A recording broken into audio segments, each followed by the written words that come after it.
Togo Info. Le Togo à votre portée. Et merci de nous rejoindre pour le débat de Nana FM. Nous sommes le 7 janvier 2020. L'opposition togolaise a apparemment fini par l'assimiler. Elle ne parviendra pas à présenter un seul candidat contre le parti au pouvoir au premier tour de la présidentielle le 22 février prochain. Le pas de la vingtaine de candidatures déclarées a été franchi et celui du parti au pouvoir se fait toujours attendre dans un contexte de forte suspicion sur la capacité de la CENI à organiser une élection transparente. Alors l'interrogation qui est la nôtre ce matin est la suivante. À défaut d'un candidat véritablement unique, l'opposition doit-elle recourir à un plan B pour la présidentielle? Et pour en parler avec moi dans ce studio, Barkouma Wala du parti ADI, l'Alliance des démocrates pour le développement intégral. Bonjour Monsieur Wala. Bonjour Antoine Afano, bonjour aux auditeurs et auditrices de Nana FM.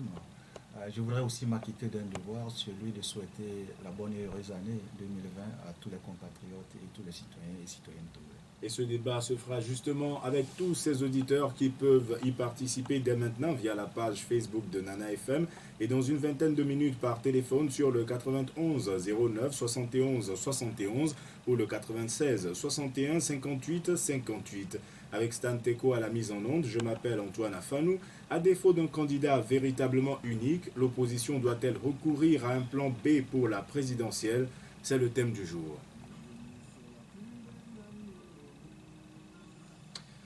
Alors, Père Koumawala, en fin d'année dernière, le parti ADI avait décidé, à l'issue d'un conseil, malgré le fait, je cite, que le processus électoral actuel ne garantisse pas la transparence du scrutin présidentiel, d'y participer tout de même.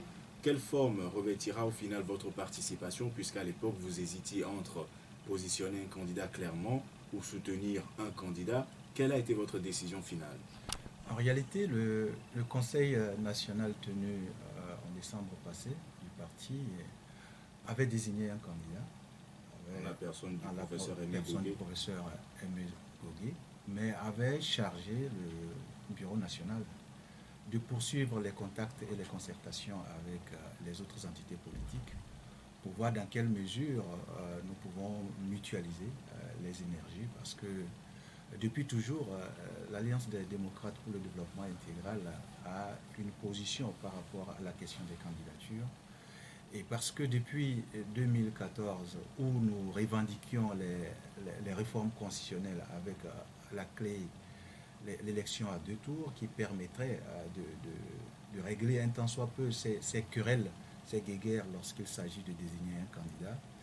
Et aujourd'hui que nous avons donc avec la réforme constitutionnelle qui a été faite par l'Assemblée actuelle, où le vote à deux tours a été consacré, nous pensions que tout le monde devait se mettre dans cette dynamique de candidature stratégique positionnée en tenant compte de la géopolitique togolaise pour faire en sorte que au premier tour que nous puissions suffisamment fragiliser l'adversaire en face. Et à travers candidature stratégique, vous entendez candidature plurielle?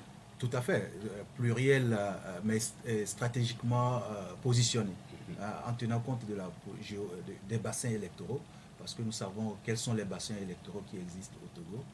Et en tant qu'acteur politique, pour pouvoir aller à cette bataille avec le parti UNIR, il faut véritablement tenir compte de ces réalités. Et c'est pour cela que le Conseil national avait mandaté le Bureau national de continuer les concertations avec les acteurs politiques qui sont engagés, déclarés ou non candidats, mais voir comment nous pouvons mutualiser les énergies, exploiter au mieux ces bassins électoraux, analyser toute la situation géopolitique, les forces et les faiblesses, et voir comment la synergie stratégique peut nous amener à la victoire et à l'alternance à l'issue de l'élection de février prochain. Alors, aujourd'hui, Agbeyome Kojo a été désigné candidat unique entre guillemets. Quelle est votre position par rapport à cette candidature? Je ne voudrais pas me prononcer sur la personne de Agbeyome Kojo parce que tout Togolais, tout citoyen togolais a le droit de nourrir des ambitions, de servir le peuple togolais, de servir le pays.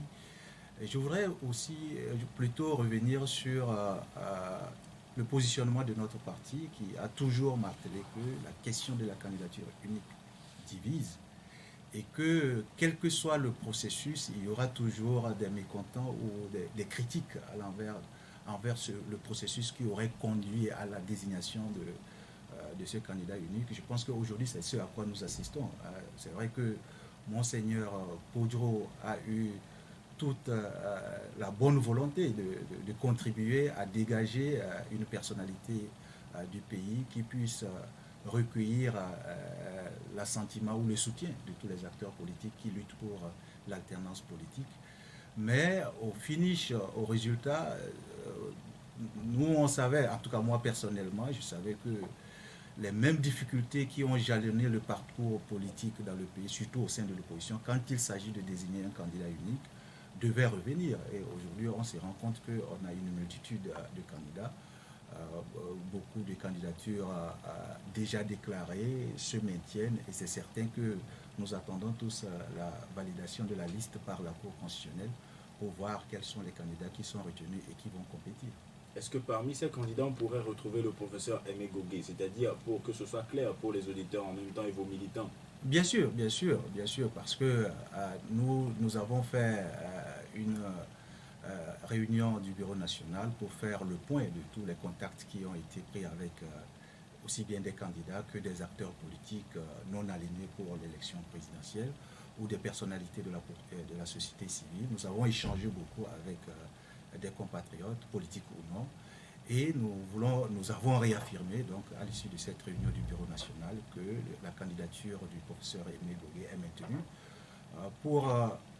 pas juste parce que Hadi veut être à l'élection présidentielle, parce que nous restons toujours sur ce profil de candidature stratégique, connaissant bien notre pays et ses différents bassins électoraux. Et donc votre démarche ne signifie pas forcément que vous ne vous retrouvez pas en la personne d'Agbeom Ekodjo au choix de Monseigneur Poudreau, mais beaucoup plus stratégique votre démarche. Tout à fait, parce que qu'on le veuille ou non, toutes les forces politiques de notre pays, si nous arrivons à mieux nous positionner stratégiquement sur l'ensemble du territoire, on va mieux capitaliser véritablement les bassins électoraux en faveur de l'alternance. Si nous ne savons pas positionner les candidatures, regardez un peu les résultats des locales. Quand vous analysez au fond les résultats des locales, vous allez voir qu'il y a véritablement un positionnement diversifié, hétérogène des bassins électoraux. Et en fait, nous, à la lecture de ces différents résultats, qui ne sont pas différents des résultats antérieurs de certaines autres élections, nous disons qu'il est fondamental, pour être plus précis, nous l'avions déjà vendu, mais ça n'a jamais été acheté. Nous avions toujours proposé qu'il y ait 3 candidatures stratégiques. Une positionnée dans la partie septentrionale, une dans la partie centrale et une dans la partie méridionale. Pourquoi pas? À défaut de 3 ou 4 candidatures stratégiques, il faut arriver à mutualiser maintenant les énergies des différentes candidatures qui sont en présence dans la protection du vote. D'abord, la sensibilisation des citoyens, des électeurs. Ensuite, la défense des résultats de l'élection. Et surtout aussi à mutualiser le message qui sera passé aux électeurs et aux citoyens. Parce que nous tous, nous voulons l'alternance politique, mais en même temps, nous disons que l'alternance n'est pas une fin en soi. Elle doit déboucher véritablement sur un changement réel dans la gouvernance du pays, un changement réel sur les questions de développement. Et c'est véritablement ça qui devait peut-être créer le lien nécessaire pour amener, rapprocher les positions de façon, dans une approche stratégique gagnante. Alors, candidature unique ou candidature stratégique, il y en a qui estiment que les mécanismes de transparence ne sont pas en place pour que la vérité des urnes soit proclamée.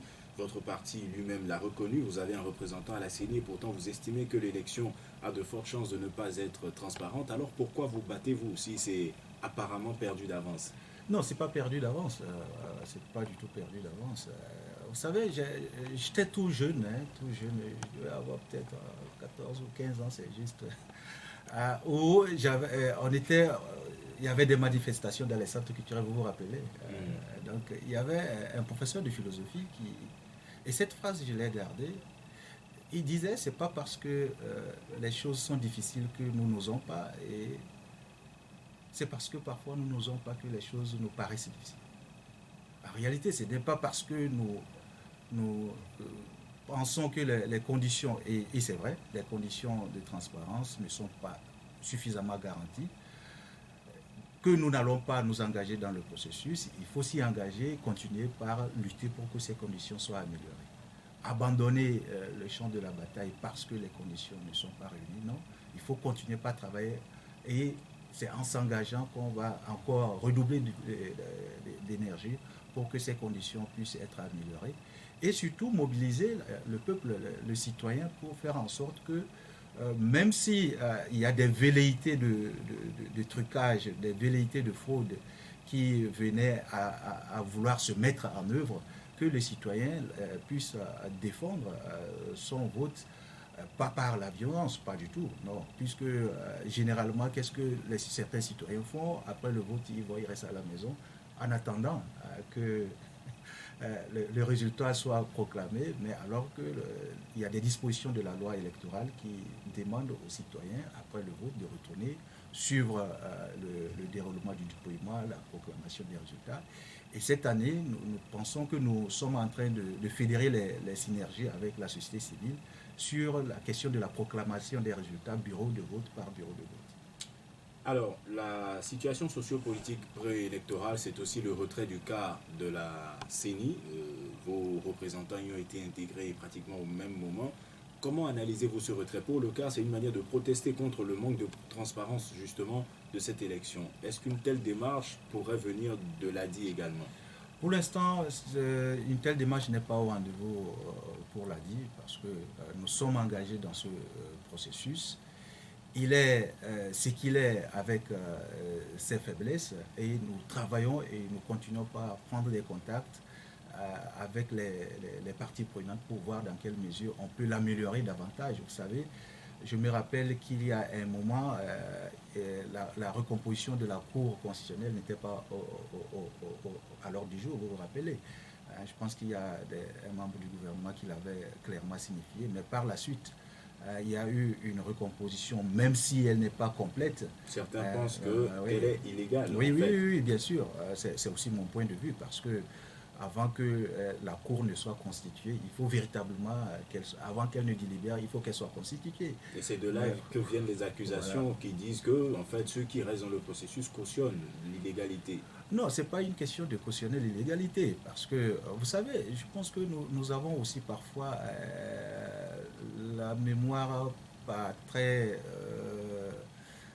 L'expression, c'est mémoire courte. Oui, nous avons parfois la mémoire très courte.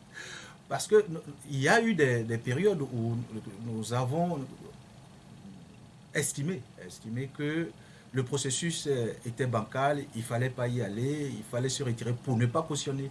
Mais le résultat a été plus catastrophique. Si vous prenez, que ce soit en 1994, il fallait aller présider l'Assemblée nationale ou pas, le CAR a refusé d'aller présider l'Assemblée nationale. Vous savez là où on en est aujourd'hui. Or, c'était la première législature qui devait permettre d'asseoir les piliers de la démocratie, parce qu'on venait de voter la Constitution en 92 et le peuple a donné la victoire à l'opposition en 94. Mais on a refusé, parce qu'on estimait qu'il y avait encore quelques conditionnalités qui n'étaient pas réunies. La même chose lors des différentes élections. Vous connaissez l'accord cadre de 99, avec la reprise de l'élection législative de 2002, où l'opposition avait aussi estimé. Vous voyez, on peut rappeler notre histoire pour nous dire que chaque fois qu'on estimera que les conditions ne sont pas totalement réunies, et alors il faut abandonner, c'est comme si vous dites la vie est dure, donc je me suicide. Avant de donner la parole aux auditeurs, quel est alors ce plan B pour vous? Est-ce qu'il se résume aux candidatures stratégiques à partir du moment où la candidature unique a été difficile à trouver et où certains estiment que les conditions, quel que soit le nombre de candidatures, ne sont pas réunies? Est-ce que les candidatures stratégiques peuvent être une solution dans ce cas? Bien sûr, bien sûr.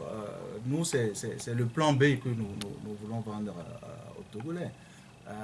Il faut vraiment solder cette histoire de candidature pour passer à l'essentiel. Parce qu'aujourd'hui, La candidature stratégique telle que je l'ai dit tantôt, elle consiste à continuer des concertations entre les acteurs politiques, analyser les bassins électoraux.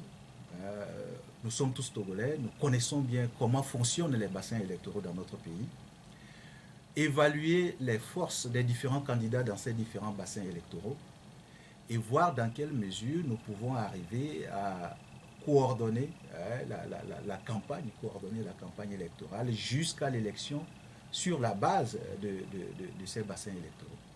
Alors, éventuellement, nous sommes dans des hypothèses. Si au soir du premier tour, le candidat de l'ADI, le professeur Aimé Gogé, s'il est retenu, n'est pas au second tour, est-ce que le parti ADI se rallierait par exemple à un Jean-Pierre Fabre, à Guillaume Mekodjo, Jerry Tama qui serait au second tour?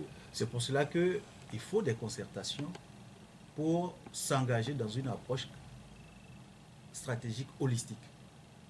C'est-à-dire, c'est pas attendre quand au soir du 22 février dire ah tel et tel sont au deuxième tour, alors qu'est-ce qu'on fait? Non, c'est déjà en amont. Il faut déjà des discussions en amont pour une entente stratégique qui dit ah voilà, nous nous engageons de telle sorte que voilà, toi dans ce bassin électoral tu es le mieux placé, dans ce bassin électoral tu es le mieux placé, dans tel bassin électoral voilà le mieux placé. Si nous arrivons à avoir 3, 4, 5 bassins électoraux, nous essayerons de positionner les candidats qui seront validés dans ces bassins électoraux et avec une entente entre ces différents candidats qui auraient accepté aller dans cette approche stratégique, de telle sorte que le mieux placé des candidats qui s'entendent et s'engagent dans cette approche stratégique puisse bénéficier du soutien des autres. Nous allons maintenant voir ce que les auditeurs en pensent par téléphone sur le 91 09 71 71 ou le 96 61 58 58. À votre avis, à défaut d'une candidature véritablement unique, de quel plan B peut disposer l'opposition togolaise? Premier auditeur en ligne, allô? Bonjour. Vous vous appelez comment? Max de Zangueraou à Didogomé. Allez-y, nous vous écoutons. Bonjour.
Il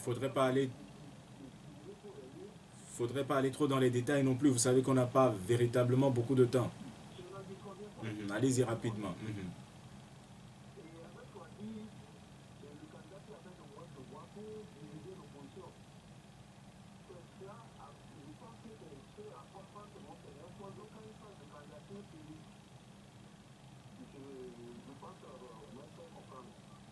Bien. Merci Max d'avoir participé au débat. On retiendra que vous êtes pour la logique de l'ADI qui consiste à positionner stratégiquement des candidats sur l'ensemble du territoire. Le 91 09 71 71 auditeurs en ligne. Allô? Bonjour, monsieur Ali Baba. Bonne et heureuse année à vous également et surtout cette année qu'elle vous soit plus paisible. Bien, allez-y, nous vous écoutons. Alors, monsieur Ali Baba, J'espère que nous allons commencer l'année en de bons termes. La question n'est pas de savoir si Monseigneur a fait un bon choix ou pas. Monsieur Ali Baba, je vais vous écouter. Écoutez d'abord, s'il vous plaît. La question est de savoir, à défaut d'un candidat véritablement unique, de quel plan B dispose l'opposition? C'est cela la question.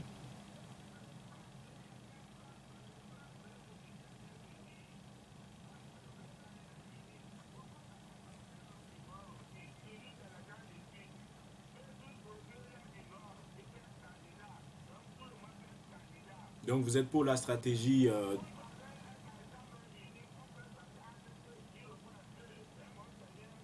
Bien, merci, merci Monsieur Ali Baba d'avoir participé au débat. Je vois que le passage à 2020 n'a pas véritablement changé grand-chose chez vous. Passez une excellente journée. Le 91 09 71 71 ou le 96 61 58 58, auditeur en ligne. Allô? Bonjour. Monsieur Pelé, allez-y, nous vous écoutons de la Samé. Bonjour, Monsieur Pelé.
Bien, merci.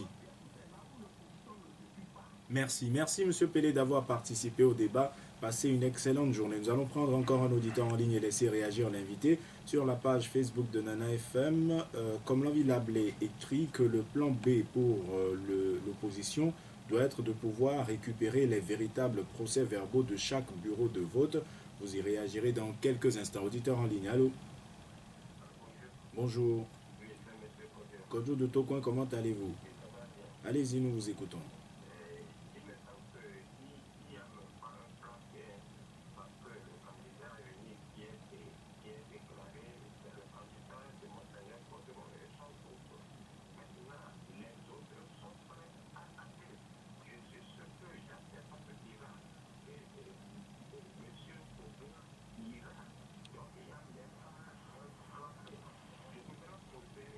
Donc, avant de poser votre question, Monsieur Kodjo, vous ne croyez pas en cette hypothèse suggérée par Monsieur Pelé qui consiste à discuter, à s'entendre sur des choses avant d'y aller. Vous n'y croyez pas?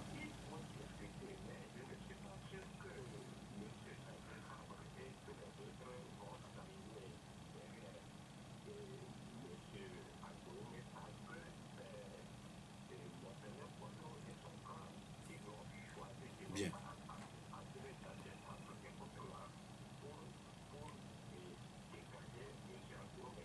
bien. Allez-y.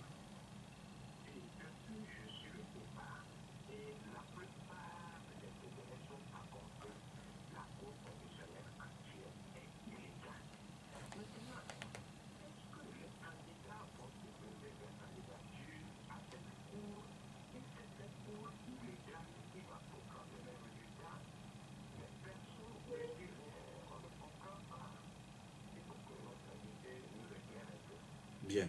Merci, Kodjo, d'avoir participé au débat. Passez une bonne journée. Alors, on a eu Max Dadido Gomé qui épouse l'idée de la candidature stratégique. Pelé qui pense qu'il faut s'organiser, s'unir, se parler, ainsi de suite. Comment avez-vous analysé sa proposition?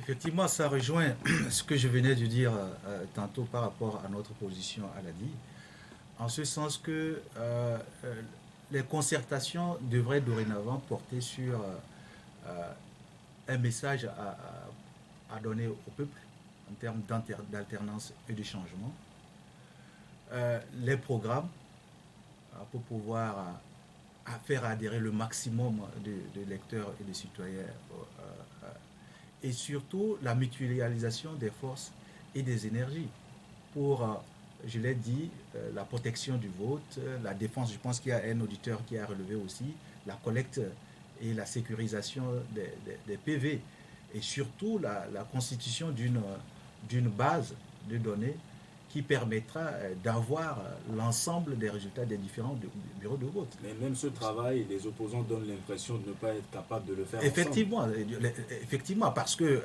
généralement, qu'est-ce qui se passe? Chaque parti essaye de constituer une base tout en sachant que sur 9000 bureaux de vote, au maximum, il ne peut pas couvrir les 9000 bureaux de 9000 bureaux de vote. Et alors que s'il y a une synergie, une concertation qui fait que, en fonction des différents bassins dont j'ai parlé, qu'on puisse dire, toi étant le mieux placé dans ce bassin, nous avons une base de données commune, mais tu seras chargé de collecter l'ensemble des procès-verbaux et avoir les premiers tableaux synthétiques des résultats de ces différents de vote dans ce bassin de vote. Et tout sera compilé maintenant dans une base de données globale, en réalité. Donc, toutes ces concertations, c'est pour ça que je dis que ça doit se faire en amont. Mais malheureusement, ce qui se passe dans notre pays, surtout au sein de l'opposition, c'est que le débat sur la candidature unique, parfois, prend le dessus et même annule tous les efforts qui vont aller dans le sens véritablement de la préparation réelle des partis de l'opposition à l'élection présidentielle. Et M. Kodjo parle de l'illégalité, il revient sur cette question de la Cour constitutionnelle. Oui, effectivement, quand il dit personne n'en parle, on en a parlé. Mais vous savez, les Togolais doivent comprendre aussi que la politique est une question de rapport de force. Vous avez beau dénoncer, s'il n'y a pas une action qui change ou qui équilibre les rapports de force, celui en face, nous connaissons bien le régime hier RPT, aujourd'hui UNIR. Vous savez que quand il est prêt à foncer, soit en fonction des rapports de force, vous vous y engagez pour limiter les dégâts, ou bien vous refusez de ne pas vous y engager comme en 2018 et vous récoltez plus de dégâts qu'il n'en avait. Donc je pense qu'aujourd'hui, nous continuons, quand j'ai dit que nous allons poursuivre les pressions et les revendications sur l'amélioration du cadre électoral, c'est toujours en tenant compte de cette question de la Cour constitutionnelle. Et là encore aussi, c'est pour ça que nous, Togolais, nous devons nous remettre en cause. Et là, je voudrais inviter certains auditeurs qui appellent à faire preuve de retenue dans les expressions. Nous sommes tous frères, nous sommes tous concitoyens. Et la politique ne doit pas être quelque chose qui nous affronte les uns les autres. C'est vrai que nous le vivons, mais de plus en plus, nous devons commencer par suffisamment avoir de la retenue, de la considération de l'autre, du respect de l'autre, de telle sorte que dans les échanges que nous aurons, malgré la divergence de nos opinions, que nous puissions nous accorder sur quelque chose qui fasse avancer le pays. Olivier, depuis les États-Unis, écrit que le Togo n'est pas une démocratie, il n'y a donc pas lieu de penser à un quelconque plan B.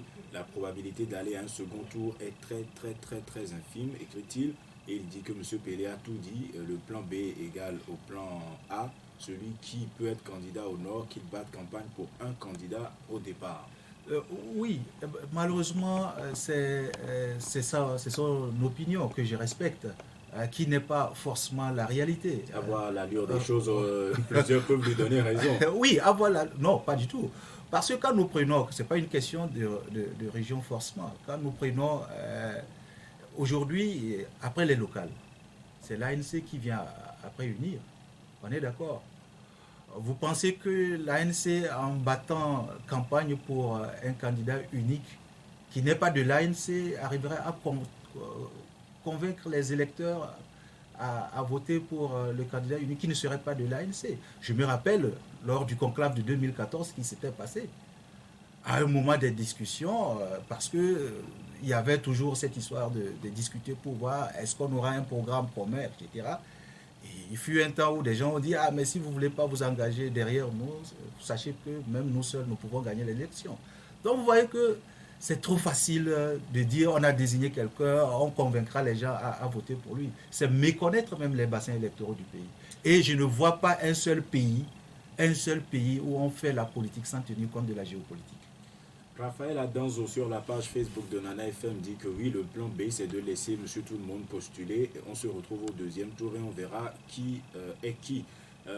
Kwam Djenadi, lui, écrit que Faure Gnassingbé est un candidat imbattable.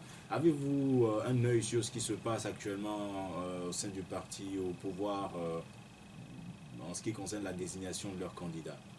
Non, je ne m'intéresse pas trop à cette question parce que, bon, pour nous, nous a dit, c'est vrai que nous devons avoir un regard croisé sur tout ce qui se fait au niveau des états-majors des différents partis. Nous pouvons avoir des informations glanées par-ci, par-là, mais sans être au cœur du système UNIR, on ne peut pas savoir concrètement qu'est-ce qui se passe. Mais tout comme on le disait en 2015, nous pensons que si l'opposition est organisée, elle battra tout candidat de l'UNIR. En tout cas, moi, nous sommes dans cette disposition. Pour vous, que ce soit Fort Gnassingbé, ça ne change ça rien. ne change absolument rien si on Donc est. pour vous, Faure Gnassingbé n'est pas imbattable. Non, il n'est pas du tout imbattable. Non, il n'est pas du tout imbattable. Je pense que tout revient à une bonne organisation de l'opposition et on le battra, ça c'est sûr. Auditeur en ligne, allô. Bonjour. Vous vous appelez comment? Taoufik, allez-y, nous vous écoutons.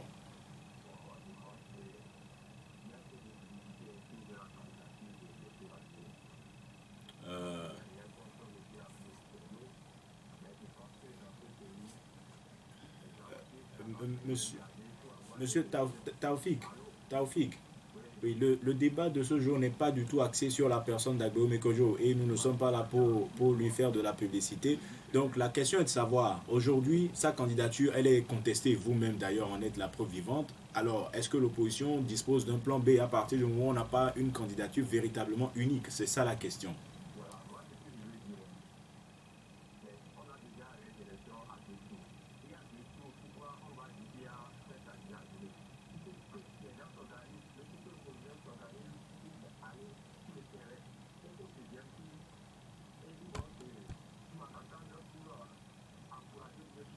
S'organiser comment? S'organiser comment? Chacun dans son coin ou de manière stratégique comme le propose le parti a dit?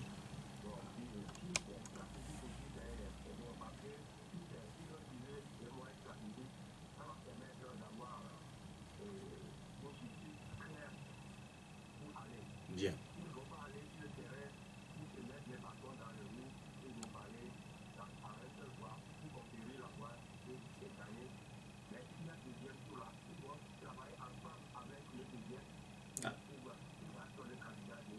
Est-ce que vous pensez qu'il est possible pour les acteurs de l'opposition de ne pas se mettre des bâtons dans les roues à partir du moment où vous-même vous semblez en mettre dans les roues de Agbéo Kojo? Bien.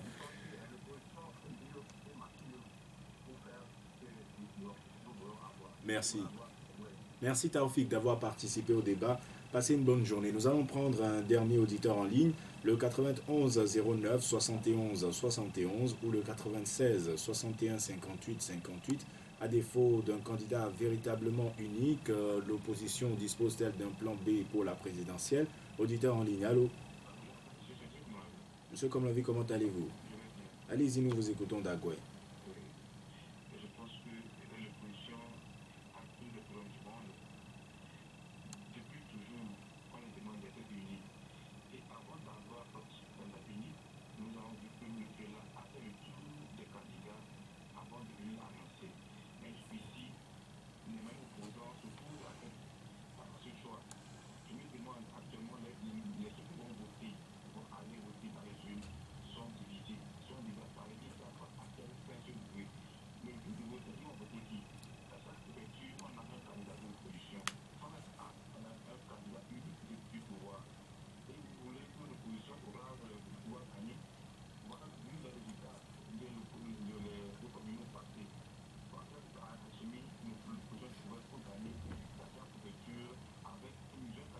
Donc, Pour vous, le fait de positionner plusieurs candidats de l'opposition, ce n'est pas une stratégie. Pour vous, c'est s'opposer à la candidature portée par l'archevêque.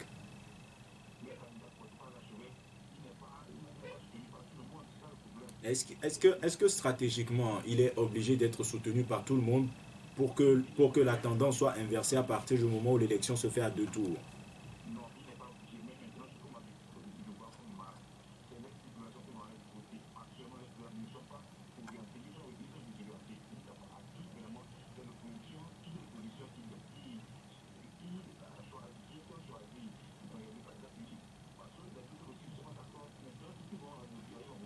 Vous êtes un militant de l'opposition?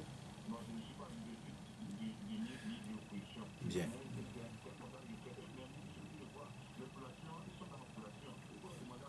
bien. Merci. Merci, monsieur, comme l'envie d'avoir participé au débat. Passez une bonne journée. Alors, Taoufik dit que tout le monde y aille et ensuite on verra au second tour. Et monsieur comme l'envie pense que les opposants ne se soutiennent pas. La candidature d'Aguillaume Kojo n'est pas soutenue. Et il dit qu'au final, ce sont les militants qui sont désemparés. Non, pas du tout. Les militants ne sont pas désemparés. Si nous expliquons clairement l'approche stratégique que nous défendons, je pense que les militants vont se retrouver. Vous savez, dans toute approche, il y a le niveau stratégique, il y a le niveau tactique et il y a le niveau opérationnel. Tout est dans véritablement l'organisation de l'opposition à tous ces niveaux. Nous tous, nous avons le même objectif stratégique qui est l'alternance et le changement dans la gouvernance de notre pays avec un nouveau régime, l'alternance politique.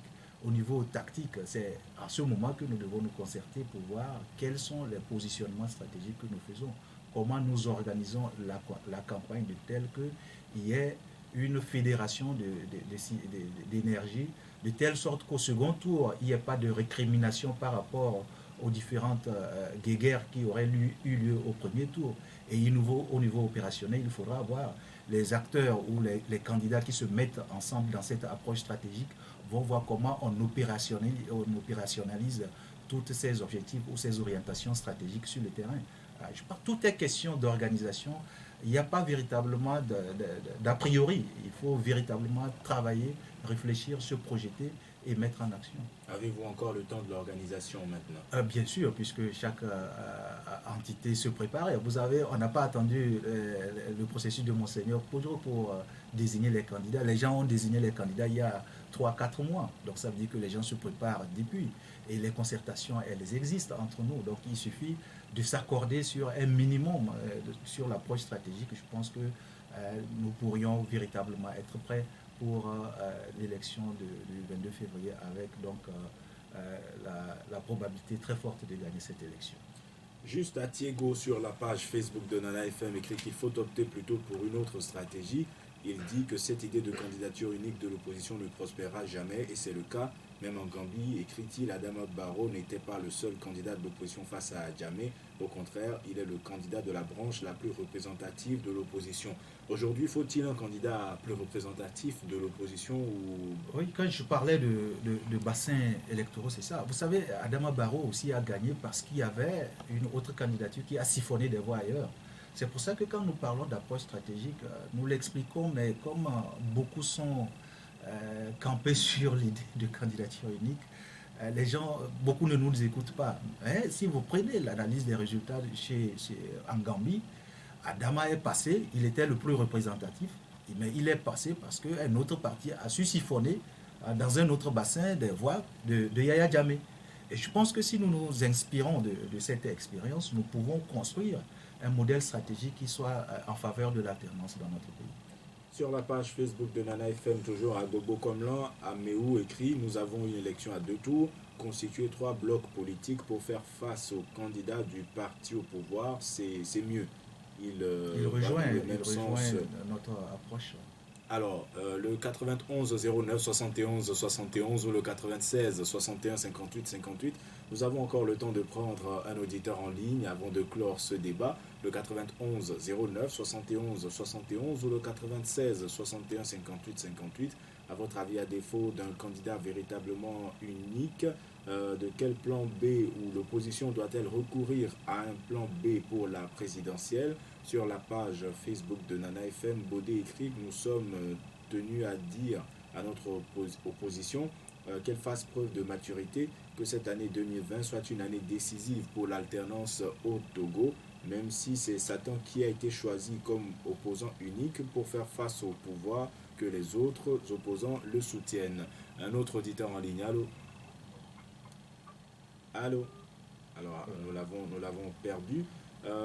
Kossi Kagla écrit que c'est un faux débat, la candidature unique. Il y a une stratégie scientifique, c'est de bipolariser le pays pour la victoire. Est-ce que vous pensez que la bipolarité peut aider dans ce cas-là?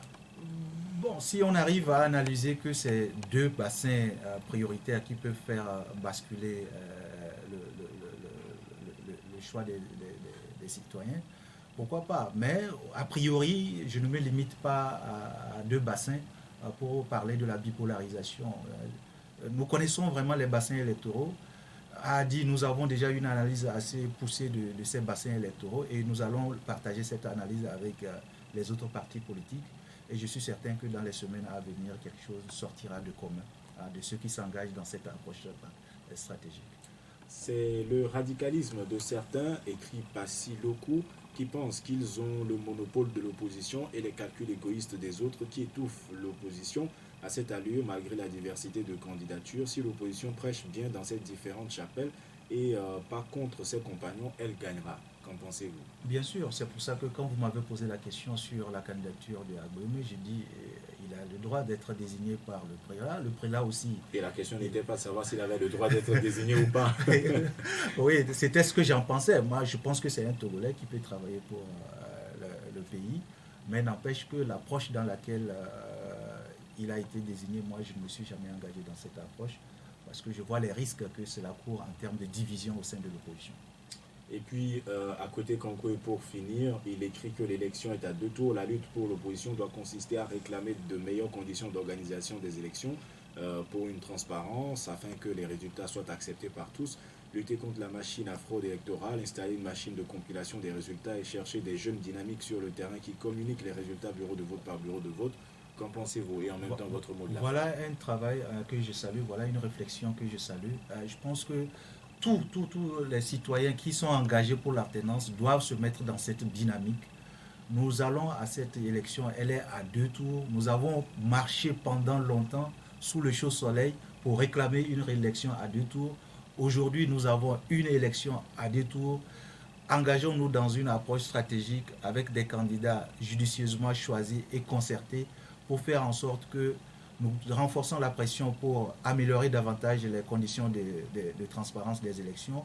Nous nous organisons pour faire du porte-à-porte et convaincre tous les citoyens électeurs d'aller voter pour réduire au maximum le taux d'abstention. Et ensuite, nous nous organisons pour compiler commune par commune, canton par canton, village par village, préfecture par préfecture, région par région et remonter tous ces résultats au niveau national pour qu'au soir du 22 février, si on ne passe pas au premier tour en tant qu'élu pour l'alternance, qu'on aille à un second tour où on coalisera toutes les forces pour obtenir l'alternance pour le peuple togolais. Je voudrais, pour terminer, réaffirmer donc la candidature du professeur Aimé Gougué, qui représentera les couleurs du parti ADI à l'élection présidentielle du 22 février 2020. Merci Père Koumawala d'avoir accepté notre invitation. Je rappelle que vous êtes le secrétaire général de l'Alliance des démocrates pour le développement intégral. Ce débat ainsi s'achève. Merci à vous auditeurs de l'avoir suivi et d'y avoir participé par téléphone comme par Internet. Stan Teko était à la mise en onde. Je m'appelle Antoine Afanou et nous vous donnons rendez-vous demain matin dès 7h15 pour un nouveau débat. Très bonne journée à vous en compagnie de Nana FM, plus qu'une radio.